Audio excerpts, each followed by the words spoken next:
Guys, Andrew here. Welcome back to Drew Tutorial.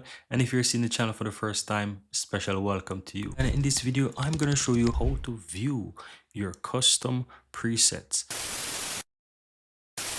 So if you're working within DaVinci Resolve 19, guys, and you have multiple presets that you have saved for different kind of export settings, then it's very easy to find those so that you can easily select between them to do your video exporting.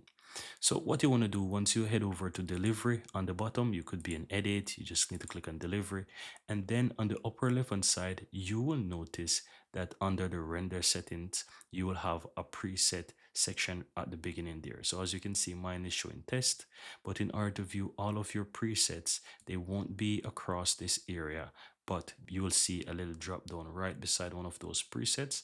Just click this drop down and you can view your other presets that you've created, and you can switch between the two or the multiple ones that you have there, and you will have your settings easily selected from there. Very easy and very simple. Here you have it, guys. I really hope you found value within this video, and if you do, don't forget to take a moment to give this video a like and hit that subscribe button so that you'll never miss out when I release future videos just like this one. Thank you guys for watching, and see you next time.